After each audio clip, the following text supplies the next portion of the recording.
Sorted. We are live. Right, episode number 3 of the Edinburgh Fitness Podcast. I don't know if your screen's froze or. No, it hasn't. No, it hasn't. Edinburgh Fitness Podcast with me, Steve Smith. Delighted to say I've got a repeat guest on from the first series.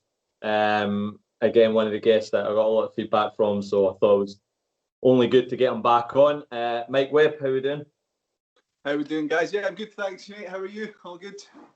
Good. Just doing what we can. Focus on what we can do. That's it. Inside your four walls. That's it. So a lot has kind of obviously happened since the last time we done the podcast. So how has lockdown been for you? Good, actually. There's loads of ways of looking at it, but I've always tried to put a positive on everything. But one thing it's done, and everyone's circumstances are different, so I appreciate it's probably been very hard for a lot of people with work and furlough and an unknown of what's around the corner. It's pretty scary for a lot. But me personally, you know me well enough to know that I like quite control over my environment. I like control over everything that I'm doing. So with the lockdown, I just seen it as an opportunity to slow down, reevaluate where I am, what I'm doing, and reevaluate my service and my product and what I offer people, and then also like what's most valuable in my life and in my time, which is obviously my family.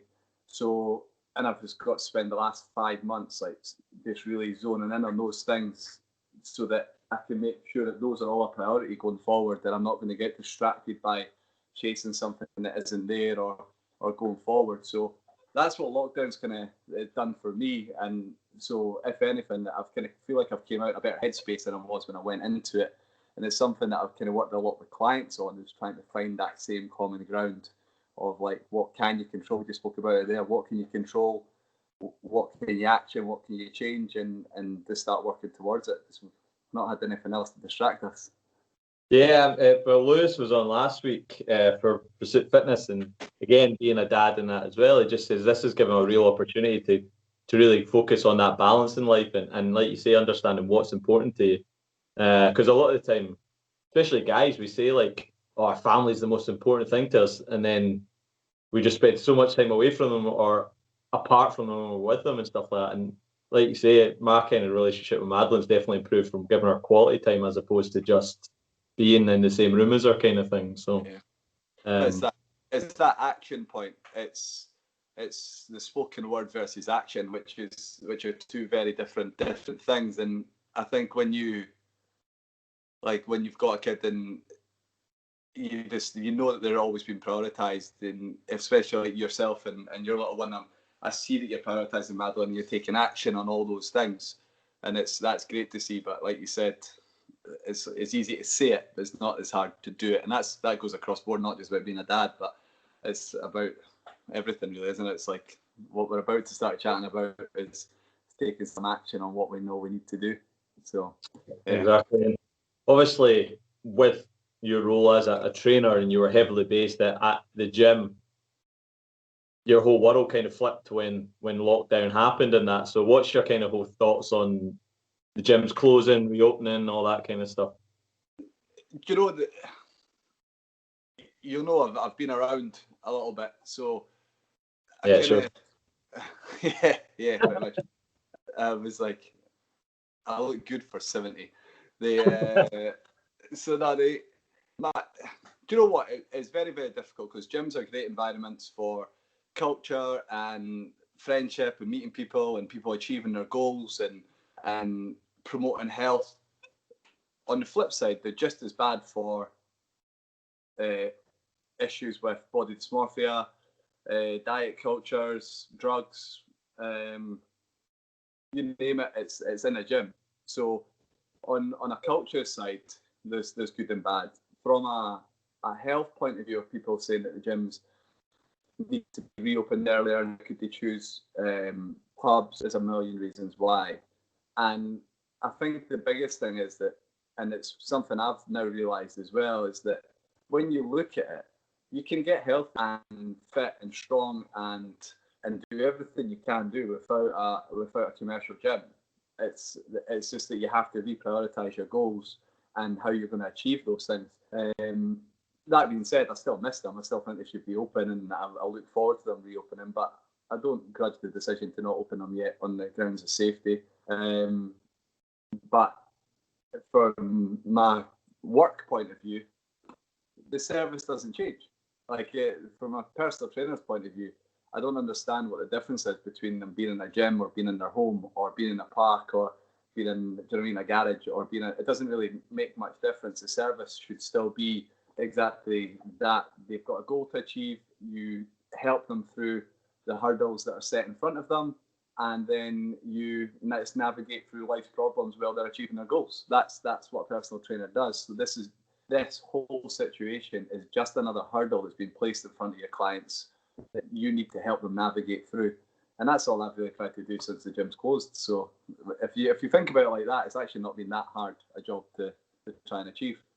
Yeah, I think one of the things is maybe done for a lot of trainers is like a lot of the times the only contact points people had with their clients was when they trained them for that hour a week, and then they were wondering why they weren't getting results. And it's like because that's 1 hour out of the whole week, whereas now, like you say, because maybe you've not got that face-to-face touch point, you've had to check in with them, you've had to have more check-ins, you've had to deliver more service, and not you, because that was the service you were delivering already, but for these kind of trainers that were purely on that 1 hour, it's maybe opened up their eyes a bit more to it. And one of the things, hope so. Well, yeah, we'll see. And one of the other things you hit on there, and it's the argument of getting a really have a view on it, is when people are talking about the impact it's having on people's mental health, the gyms being closed, is I'm going to explain it because it'll trigger people, is if you're relying on an external source for your mental health, you're going to fail. You know what I mean? It's the association you have with the gym is, yes, exercise makes you feel good, and you know the community aspect of a gym makes you feel good, but it's those elements that make you feel good. It's not the gym itself. So like you say, it's just another obstacle that you need to find a way to overcome it. But if your mental health is based on external components, you're setting yourself up to fail because, like you say, they can get taken away or moved or whatever. It's how you react to things. So. Absolutely, and on that, I think people see personal trainers or people that work in the fitness industry as a completely different breed of people. They see them as like they're exactly the same. And I see a lot of trainers and people in the fitness industry shouting about mental health and why the gym should be open and what they're doing. But we've both managed gyms and we've both managed a lot of people and a lot of trainers. How many of those guys do you know spend every single day in the gym training, eating well, and still suffer from mental health issues? And some worse than others. And we've both seen it firsthand. I know I've seen it. I've spoken to guys about it firsthand. That this isn't something where people are saying, "No, you need to come to the gym because it's going to get rid of your mental health issues if you have any." I was like, "Well, it's not, because you guys are in the gym all the time and you've got them too." So the issue isn't the gym being open or the gym being closed. The issue is what you're processing through your mind. And until you really dial into that and start to, we've said it about looking at yourself first, then you'll never really get past those initial barriers. You might get a little bit of success in the start, but you're eventually going to come back to everything crumbles down around you because you've not set the foundations for kind of moving forward with your goals or where you are mentally. So it's something you should really, and it's one thing about, I know we've spoken about it, and Ant Park talks a lot about it, and it's something that I always try and do, about meeting the client where they are, or meeting somebody where they are at that moment in time. And I think a lot of the time, what you see is we try and pull people into the category of where we want them to be, rather than going to them and seeing them like, actually, do you know what, they've maybe signed up to Weight Watchers, which is great. You've taken the first step. Or you've tried CrossFit and it didn't quite work for you, but great, you've tried it. And I think we're very quick to try and slag off all those other things that are going on, or all those things at one time, and then we just forget that person is starting a journey. We just need to help them through from where they are to where they need to be, or we would like them to be, or where we think is best for them. And I think that's the bit that we're missing massively in the fitness industry. And I think it's also the thing that we miss massively on social media, which is why it's like the Wild West with information and conflicting advice, and people kind of conflicting their own, like, within 6 months changing what they said at one point, and now they're contradicting themselves massively 6 months later, and you're seeing that all the time now. And it's just, I think that's very hard for people to get their head around at this point in time. Because all they're doing is spending time at home watching social media. Yeah, you're 100% right. I think it can be very challenging and stuff like that. And like I was kind of saying with the mental health, it's like how you react to everything, isn't it? It's like if you call me like a dick right now, which you've done plenty of time, it's not never. It's not you saying it to me, it's how I react to it as to how that will impact my health and stuff like that as well. And like you say, it's a lot of the time the trainers are some of the worst and stuff like that, because like you say, they focus so heavily on one avenue of their life and neglect other areas that it can crumble and stuff like that. And it's like you say, it's about finding that balance and helping people find their balance and what's important to them. Because like you say, like some trainers will hear Weight Watchers and they'll be like, stop that, it's terrible. But it's like, yeah, but what are they actually going to Weight Watchers for? Is it because they're surrounded by a group of people similar to them that are feeling the same problems that they're feeling? And if so, great. But let's make sure you're getting the most out of that, as opposed to going just because you're standing on the scales and losing a pound and stuff like that. Yeah, and I think there's a really funny thing about the middle of the road that I always come back to, and it's like, and it goes into every category of like, I was thinking about this quite a lot recently with like the obesity crisis and everything that's going on, and it's popular. So you've got this middle of the road ground where people like to see themselves at. That's what we encourage people to, when we like them to be. We like them to be confident in who they are. They like to enjoy their life but be cautious of their health. And they sit kind of in that middle ground of balancing that all out. And we want to try and get our clients and the general public in that area. You're fit and healthy, you're strong, you're moving, you're working on constantly bettering yourself, but you're not taking it to the extremes, and you're still enjoying a glass of wine and a cake and time out and a diet break or whatever else. So that's what we're looking for. But in order for us to, what I'm noticing is, in order for us to be relevant, we have to be on either side of the road, because we think that the people in the middle are too passive. And so what you end up having is these anti-diet people who are sitting saying, which, by the way, go back 9 months and pull out personal trainers. I would love to do this if I had the time, is to go back 9 months, pull out posts from personal trainers who said, lift weights, eat what you want. And now, because gyms are closed, they're all sitting saying, but the obesity crisis, and you can't just eat what you want. I was like, well, 6 months ago you were telling me if I squat heavy that I can eat as many donuts as I want, which we know is not true. So that's your one extreme side.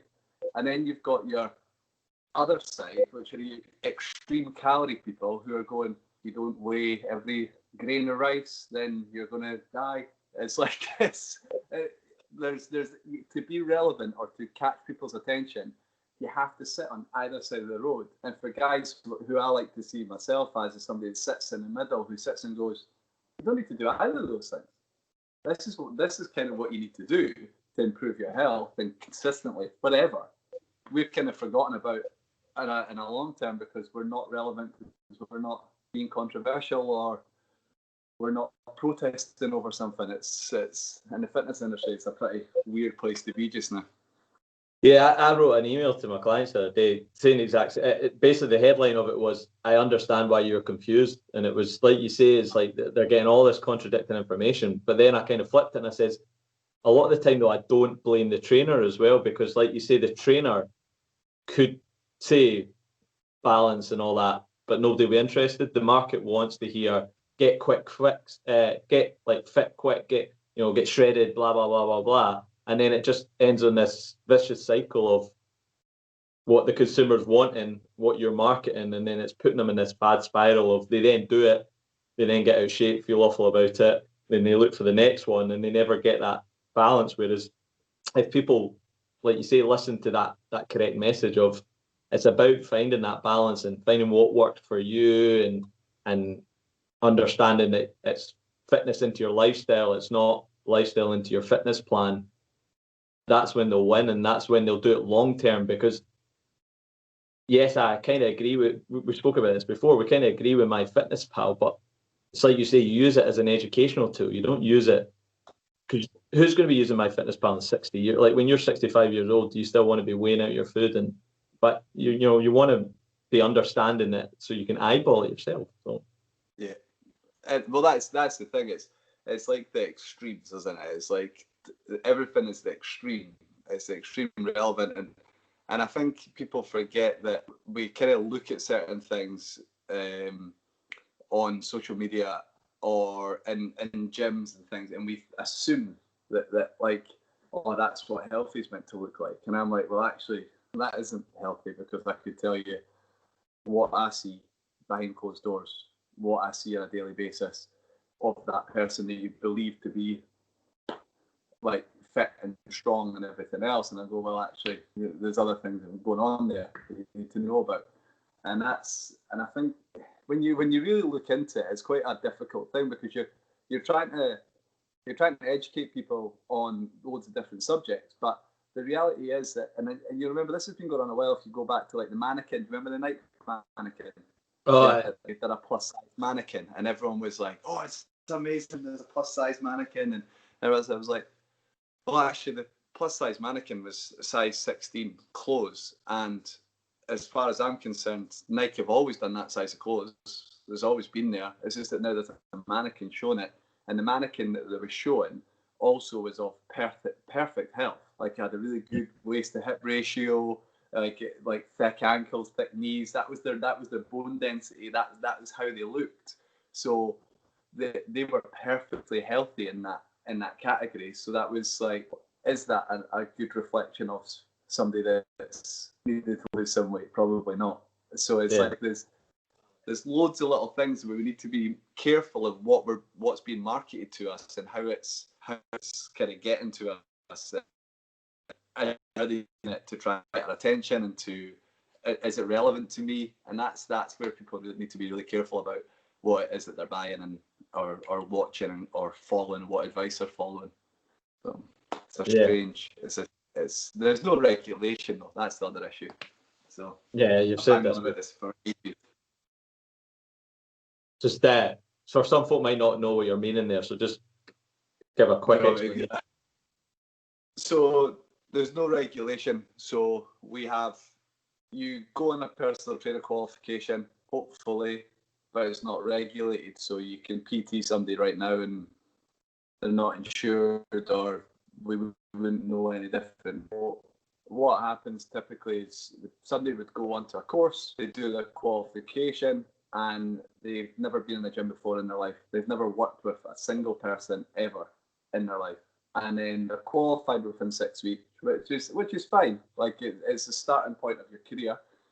But then they start a social media page, and they might have a great body. For example, they put up a picture of themselves, like ripped, sun, like probably been that way since they've been about 8 years old, and they look tremendous. And then they tell everybody that keto is the best diet ever, and every other diet's rubbish, and that they need to be, I don't know, eating 10 eggs in the morning straight from the shell, and that's the best way, and it's great for your health because it's good for your skin. And they can say that, and they could put it out there, and they could get 10,000 followers, and then people start doing it, and there's absolutely no governing body to sit and go, hold on a minute, that's not healthy, it's not safe, and the advice you're given is not science-based. There's no awarding body that does that. So people that can just pump out content of made up science, and if they've got a following of people, the people will do it, not get results, and there's no repercussions that come back on that person. and the health of the people involved is at risk, but there's no awarding body or governing body that are going to step in and say, right, Steve Smith, you've just done a post on this, and actually it's not true. Can you show me your studies to suggest that that's true? Can you show me your qualifications? There's no body that does that in the UK, and I don't think there's anybody that does it in the world. There's so many different companies, reps, who are gone now. SimSpar trying, but they're not mandatory. It needs to be a government-regulated awarding body who you have to hold CPDs to yearly, like you would do if you were a doctor. Like you wouldn't catch a doctor, a GP, sitting on a couch doing a video about how rubbing avocados on your face is going to help acne. They could do it, but as soon as they'd done that video, somebody would jump on from their awarding body and say, "Take that video down. You're going to be fired. Like you're never going to be able to practice again." And that's a good thing. We don't have that in the fitness industry, and that's what's dangerous. That's the most dangerous thing that's happening right now. Is how easy it is just to make something up and put it on the internet. Yeah, definitely. I'll just put my avocados away to the side now. It looks great. But no, you're right. And I think not necessarily regulation, but this is something I've kind of really noticed. I think when you're online, you really need to be kind of more in your niche than ever before, because one, it helps people understand, but two, it like you say, it makes your message a bit clearer. Like if you go on keto for diabetic or whatever, something like that, then if you're explaining that, then you're going to relate to people that are in that same level. But if you're just promoting keto to everyone, then it's dangerous.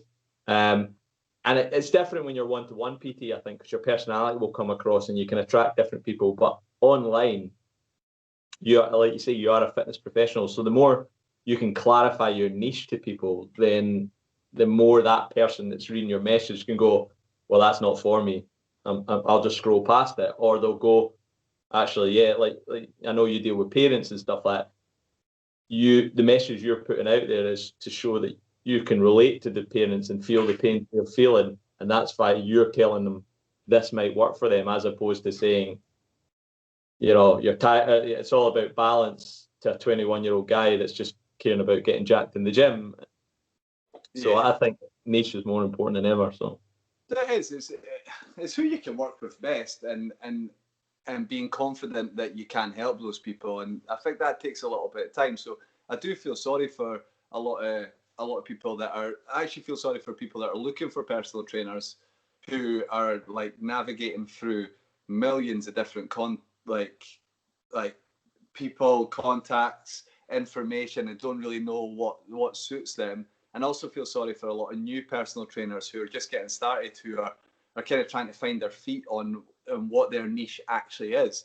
Yeah, and the real reality of it is that it's general population. Like it's a general population thing. Like we all, if you really boil down into it, the most important thing that you should be working with people on is their health.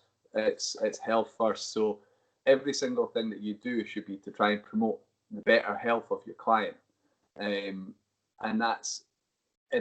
when you look at it from that perspective, you will start to find out that when you every single day, if you're thinking, what am I doing today to improve my health? All of a sudden your life becomes a hell of a lot easier to manage through all the different information that's online. So because the science is there, we know if you go and do a little bit of running or walking or cardiovascular training, it's good for your heart, it's good for your lungs, it's good for your blood, it's an amazing thing to do. So why would you not do it? So it's like, right, okay, there's one. Why do you do resistance training? One, it'll change your body composition, it'll make you look a bit better, make you feel a bit more confident, but we also know that creating lean muscle mass is going to help with weight management, because the more lean muscle mass you have, the higher calorie burn, blah, blah, blah, and so on. There's another thing we should be doing. And then you go, well, what else can I do? I need to drink water. Let's drink some water every day. Like, there's something else I can add in that helps my health. What's next? Eat more vegetables. Okay, I can do that as well.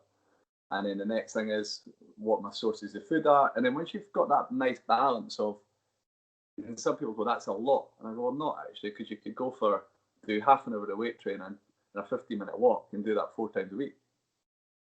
You go, oh, okay, that's actually not that hard. When you put it like that, it's not a lot to do. So when you start thinking about your health first and why you're doing it, you'll find it a lot easier to navigate through the nonsense that you find online.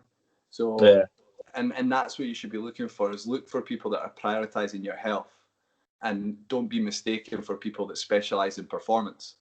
Yeah. So, and that's something that you see quite a lot. And don't rush in. I think I still remember a piece of advice you gave out when we worked together. And there was a Sunday that came, I think, to the office or something. They're like, "Oh, I'm looking for a PT." And the immediate normal response for a PT would be like, "Right, I'm your man. I'll sell it." And you were like, "Right, here's what you do." And you actually told them to go away and just train by them what to do for the next kind of 10 days or something. But it says, watch the trainers in the gym with their clients, watch what they're doing with their clients, and then see if that's who you want to work with. And it was a real kind of flip from the norm of what it would be, is the people that dive in as a member of the public and go, "Oh, you're a trainer, you can solve my problem, here's the money." And then it fails, and then they go, "Well, that was shit. Personal training is shit, it doesn't work." And it goes, "Well, no, because the chemistry wasn't right." Whereas if you spent a bit of time researching, is this person, like I said to you before, are they a parent? Do they feel the pains that I feel? Can they help me? They're more likely to stick with it and get the better results and see the kind of transformation from it. So, and especially if they can see them working with clients that are maybe in the same place as they are, and it'll look like they're enjoying their sessions. And there's one bit of advice I always love to give people, and especially people that are on a more difficult journey in their health and fitness, for particularly someone that it's easy for people like me that love it to just say, "Oh, you should try this or do that." But for people that don't love it as much, one of the things that I like to say to them is, there's always advice out there of what's best to do. So it's like, HIIT's best, weight training's best, running's best, swimming's best. And it's like, there's all these conflicting advice. And all I say is, I'm like, just find what you love to begin with. So, like, if you go and do something and you love it, like, I don't care what that is, but you have to find it. And then do it loads. Do it until you start finding other things that you love as well. But try and find this little love affair with exercise, which is going to make you exercise regularly. And then once you're doing that, then you can start to try new things without it putting you off, because you know you can come back to that one thing that you love. So if you love running and you get into it and it's really helping you, once you've done it for a certain amount of time, you might go, "I fancy a boot camp. I'll go and try it." If you hate it, go back to running. yeah. And then try swimming in the future. It's like, but try and find that one thing that you love, that you know you can be consistent with. And once you do that, you'll find that your goals are going to come shortly after it. Yeah, it's the pyramid, isn't it? It's like everyone's looking at the very top of the pyramid and going, "Oh, this is the best," and that's right at the very top. It's not that important as to what is the best thing. The best thing is the foundations and everything. And Tyson Fury, I was listening to a podcast he was on recently, and he loves long distance running, loves it. But he's been told at the time, because he's size and weight, he shouldn't be running. But he's like, the long distance running for me is mental. I can get out, I can clear my head.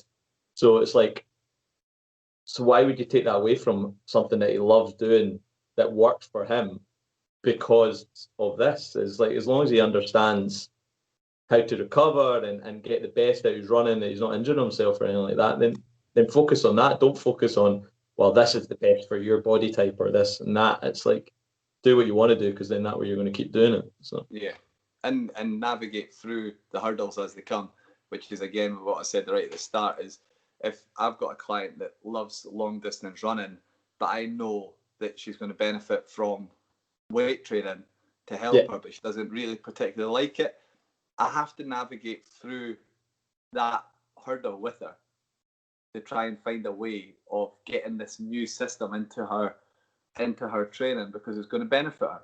But it doesn't mean I'm going to take her away from long distance running. yeah, If anything, I'm just going to work out how to prioritize that more. Yeah. And work with her on that. And I think that's really important for somebody to kind of think about when they're trying to set their goals and achieve their goals, is like, try and find something that you just really enjoy doing and like stick to it as much as you possibly can. and then just add little things in as you go, including a trainer.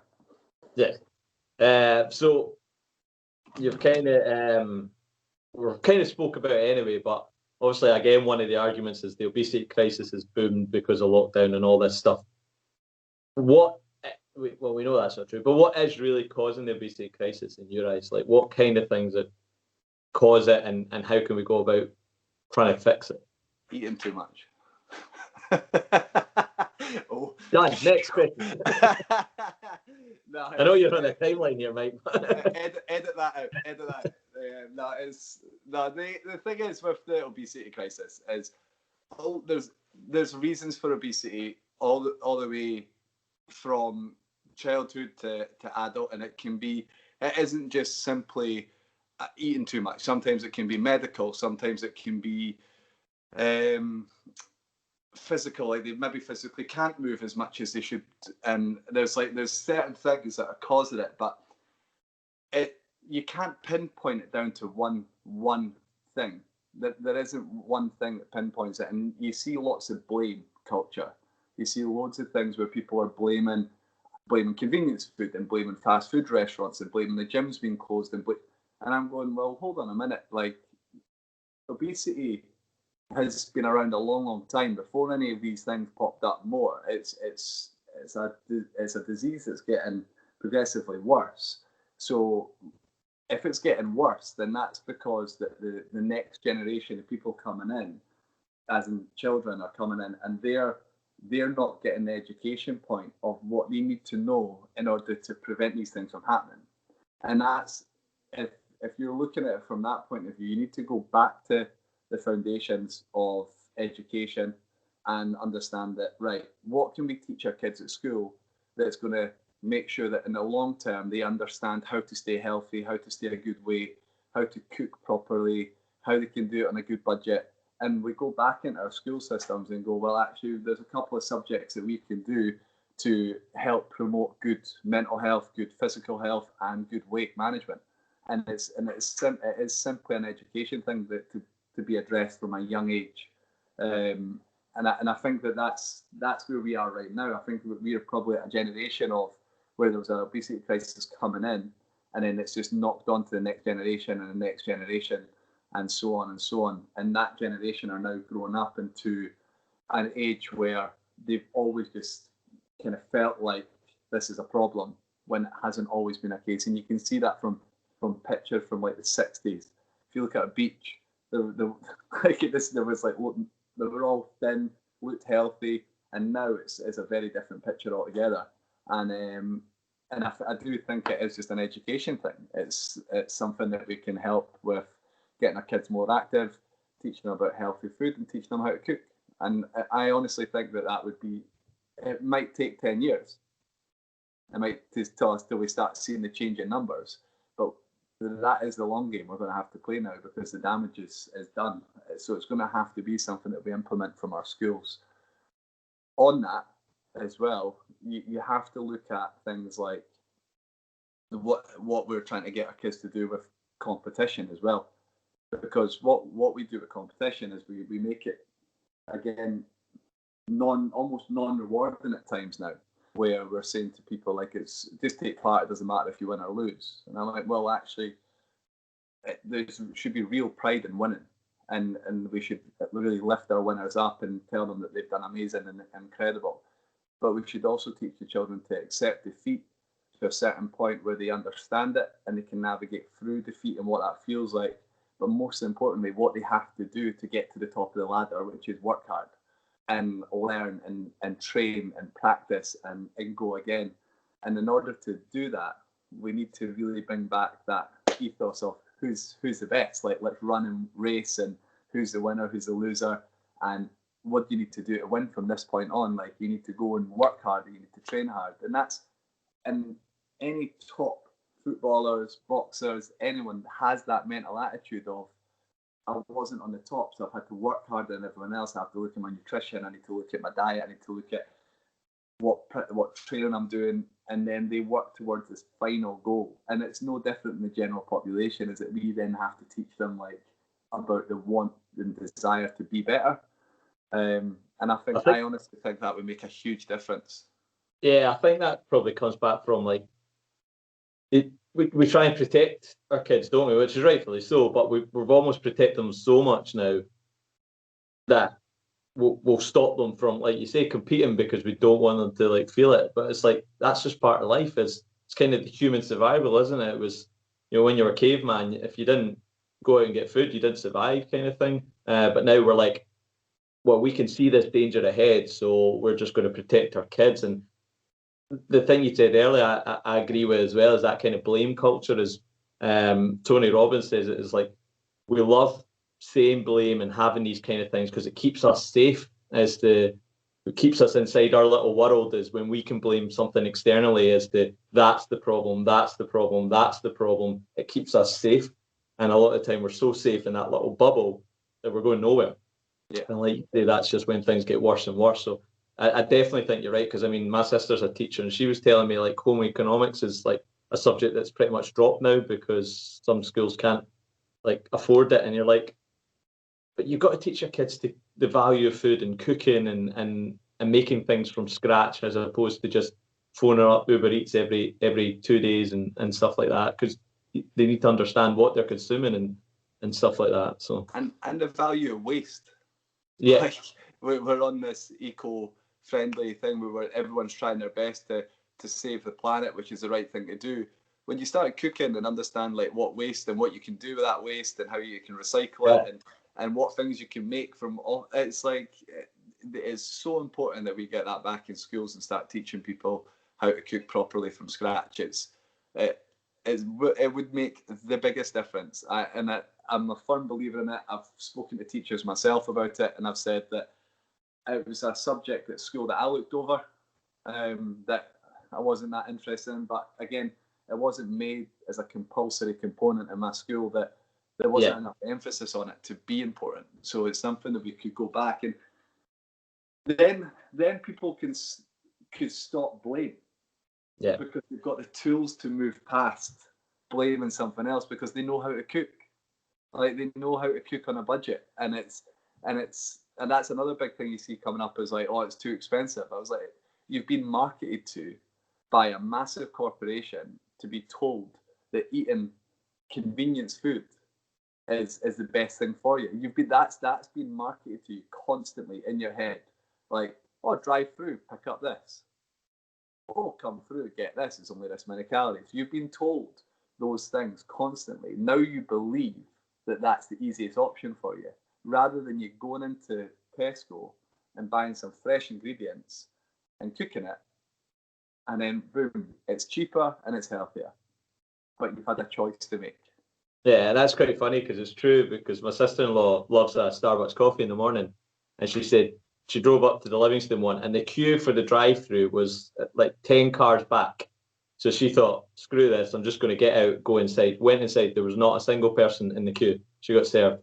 But it's that convenience of the drive-through is the easiest and the quickest option. And it's like, well, no, just walk 10 steps inside, get your coffee and you're out a hell of a lot quicker. But like you say, the marketing makes it seem convenient.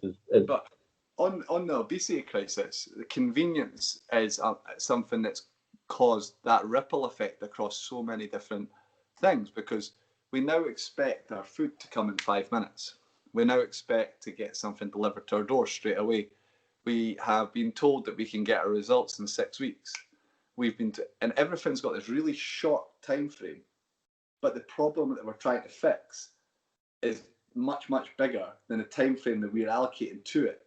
So that's convenience is spilling across into every different category of health, and obesity. Just to touch on this for anyone that wants to hear it, as it stands right now, I am overweight on my BMI. So if I take my BMI test right now, I'm overweight. And now the fitness industry as a whole would sit and say, oh, the BMI is irrelevant, throw it out the window. I am very aware that if I stopped exercising, then I would need to lose weight, because the health implications of me being overweight are not worth me being overweight. So I would lose some weight. I would take some weight off by not eating as much. But because I'm exercising as much as I do, I don't mind carrying a few extra pounds. It's fine. But from a health point, I know if I stop exercising, I need to lose weight. And it's people shouldn't get that mixed up between like slightly overweight, obese, morbidly obese. It's understanding where they sit and what actions they need to take to get to where they need to be from a health point of view. It's health they need to go back to. Yeah. Again, it's like we said earlier, it's that kind of vicious circle in it. Like you say, people want things quicker, and then the trainers are then marketing it that way, but the message should be that long-term fitness. So we're going to move on to the last topic because I know you're a wee bit tight on time, busy man.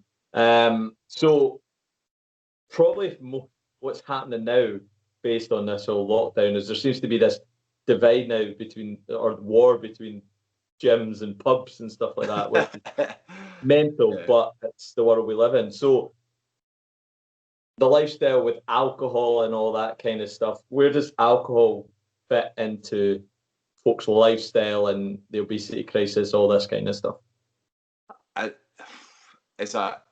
We spoke about this. This is a subject that I think that I could probably do an individual podcast again in the future on. Alcohol's a funny one. It's something that we completely overlook as an acceptance. If you woke up tomorrow and alcohol didn't exist, and then they reintroduced it. So basically, you went out one day, you watched the TV. They said, "Look at this product. Here's a glass of vodka. Somebody drinks it. Watch what happens to them." And they're falling over the place. They've been sick. They would ban it. It would be an illegal drug. You would never be allowed to use it. But it makes a lot of money. It's a tax thing. So of course they're going to keep it in. And you know what? Socially, it's great. It's good. So it's a relaxing. People use it, but it can be so easily abused, and you won't meet a family that hasn't been affected by alcohol in some shape or form. And one of the things that I always like to tell people is that you can drink your calories. You can literally not eat a thing, drink, and gain weight. It's so easy to drink your calories in every day.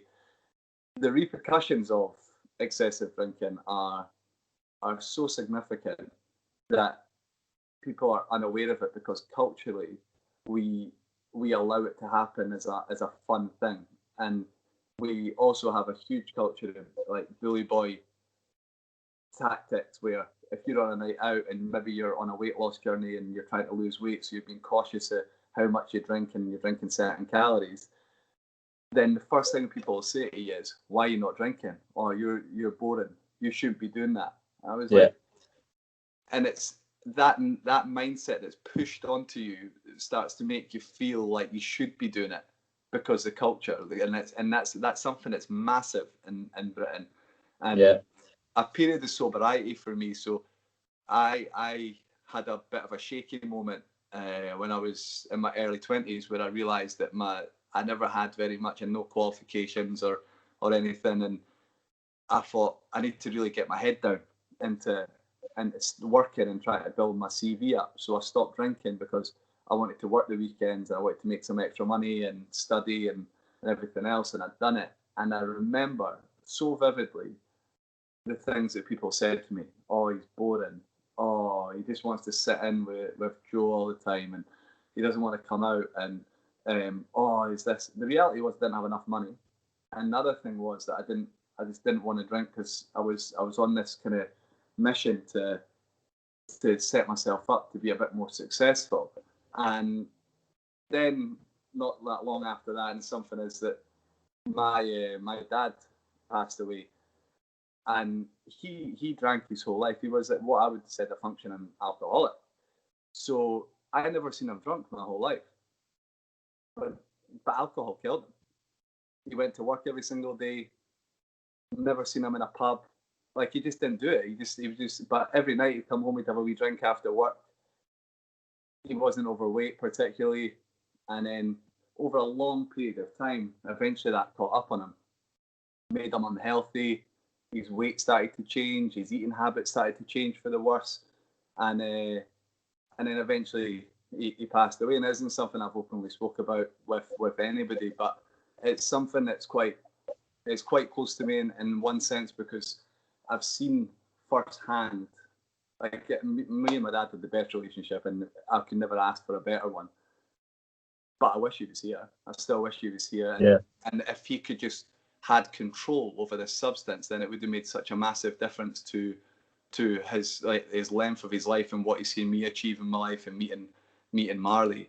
And I think with the obesity crisis and lifestyle and everything else, it goes back to that health point of view where I keep saying, look at the health and look at your health, look at the repercussions of your actions, look at the long-term abuse of your body and what end effect that might have.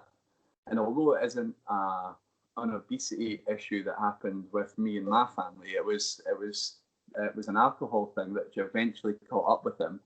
I was like, my life significantly changed because he had no control over that one thing in his life, and that hurts because it's like, well, that was something we could help with, something we could have done more of, but it's something that everybody has to look at, the short-term effects, and those, like we said, that convenience, quick fix works only for a very short amount of time, but the long-term effects on your overall health, when you're excessively drinking, excessively taking drugs, excessively overweight, you're excessively eating too much, you have the repercussions on your body are so significant that you might find that your life will be taken too short from a health point of view. And I can say it because I've seen it, or families are affected where their loved ones aren't able to do the things that they would like to do with you because they physically can't.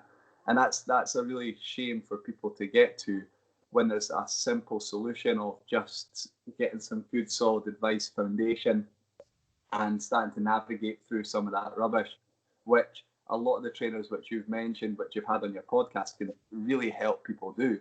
So it's an interesting subject on the war on alcohol and gyms, because I don't necessarily think one's better than another. I think either of them can be as detrimental to people's health. But I do think that if you're looking from a health point of view, something needs to change. We need our education needs to be significantly better for us to start moving towards a better overall healthy UK, if that makes sense. Which sounds like a cliche politician type thing to say, of me saying a healthy UK, but it's something that I preach to my clients about. It's not about them being boring, because I still have a drink. I'll still go out and have a few beers, and I still do it. It doesn't stop me, but I am much more conscious of what my limits are. And that's something a period of sobriety taught me. It taught me to be strong mentally. It taught me how to say no. It taught me to be acceptant of other people's decisions. Because if you came to me now and said, we're on a night out, and then you said, I'm not having a drink, I say, no bother, I won't have a drink either, let's go for a coffee. That's your decision. Like, I'm not going to force it on you to change the way that you are, or on that particular day, you're my friend, I'm going to support you, and I don't really care. That's your decision to do. Yeah. But we need to get to that point as a nation where we're just a bit more acceptant of other people's decisions. And if we can get there, we'll probably find that we'll move on. The bully boy tactics of past need to end, and the fitness industry is full of it. It is full of it. So tell people that they're overweight, tell people that they're fat, because that's going to help them. It doesn't help them. Just meet them where they are and educate them. Tell people they drink too much and they should stop drinking. They're not going to stop drinking, but you need to be able to meet them where they are and navigate through that. And I think that that's something that in the fitness industry we need to do, but as a whole, as a community, we need to start taking steps towards. Yeah, definitely. And I think, again, it is that kind of what we said before about that external source, isn't it? It's like the association people have with alcohol is the group environment, because like you say, you go out and you meet your mates and all that kind of stuff, and it's that kind of, you feel good from it, but a lot of the time it's a short-term coping mechanism, and when you can really work on that kind of internal building up yourself internally, then you'll just see it as going out and enjoying a drink as opposed to relying on it. And you know, like you say, we all have those mates that they were hammered last night and it's quite funny. And you know, I'm 35 now and I've still got people I know that are like that, and you're a bit like, right, when's it starting to become a problem? You know what I mean? It was everyone that, and when they were 18, 19, 20 were probably going out and getting hammered, but like a lot of us grew up now, but we're still got those couple that are constantly getting hammered, and it's worrying kind of thing. So it's an interesting, like I said to you, it's something I think I could probably do quite a lot talking about is alcohol, and it's an interesting one because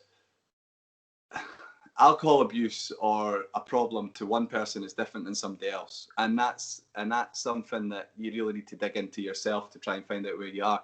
And like I said about my dad, is that I never once in my whole, in fact twice, two times, and I was 23 when he passed. When I was 23 when he passed away, two times in my whole life I've seen him drunk. I never seen him drunk any other time.